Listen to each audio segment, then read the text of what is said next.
আসসালামু আলাইকুম। গত কয়েকদিন যাবত টানা প্রচন্ড গরমের মধ্যে আমাদেরকে কাজ করতে হচ্ছে।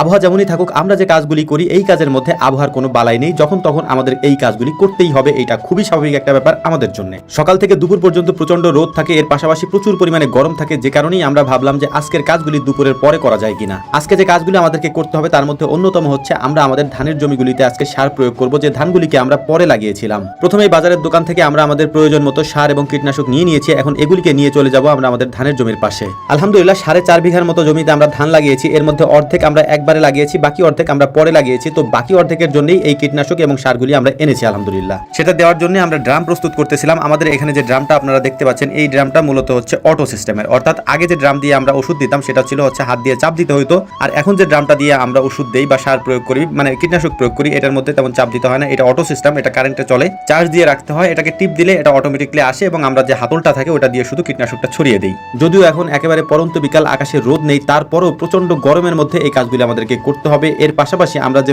পোশাক আশাক পরে আসি, অর্থাৎ আমার গায়ে একটা টি শার্ট থাকে, টি শার্টের উপরে আবারও শার্ট পরতে হয়, কারণ এই কীটনাশকগুলি মুখে বা শরীরে লাগলে অনেক বেশি ক্ষতি হওয়ার সম্ভাবনা আছে, যে কারণে এই মুখও আমাদের পরিপূর্ণভাবে বেঁধে নিতে হয়। এর পাশাপাশি শরীরে আমরা বাড়তি কাপড় চোপড় পরে রাখি যাতে শরীরে এই কীটনাশকগুলি না লাগে। আমাদের এই ধানের জমিটা 18 কাঠার মতো। এই 18 কাঠাতে কীটনাশক দেওয়ার পর আমার অবস্থা একেবারেই খারাপ, কারণ প্রচন্ড গরম, এত বেশি পরিমাণে গরম যেটা আসলে ভাষায় প্রকাশ করার মতো না। এই সিজনে মনে হয় আজকেই এত বেশি গরম পড়েছে। এর পাশাপাশি মোটা কাপড় চোপড় পরার কারণে আরো বেশি গরম লাগতেছিল। আলহামদুলিল্লাহ কীটনাশকটা আমরা দিয়ে দিয়েছি। এর পাশাপাশি সজীব মামা এখানে সার বুনে দিচ্ছিল, কারণ আমরা একসাথে দুজনে যদি এই কাজগুলি না করি তাহলে আমাদেরকে এই কাজগুলি শেষ করতে করতে একেবারে সন্ধ্যা হয়ে যাবে। যদিও সন্ধ্যার আগ পর্যন্ত আমরা এই কাজগুলি করব, সন্ধ্যার পরেও হয়তো আমাদেরকে কাজগুলি করতে হতে পারে, কারণ আমরা সময় মেনটেন করতে পারবো না। আমরা যেহেতু একটু পরেই এসেছি গরমের কারণে, এই জন্যই মূলত সন্ধ্যা হতে পারে বা রাতও হতে পারে আজকে। কীটনাশক দেওয়া হয়ে যাওয়ার পর সজীব মামাকে তার কাজেও হেল্প করলাম, কারণ সার দিতে সময় বেশি লাগে, কীটনাশক দিতে অত সময় লাগেনি। তাই আমরা এখন এখান থেকে কাজ শেষ করে আমরা অন্য জমিতে চলে যাব।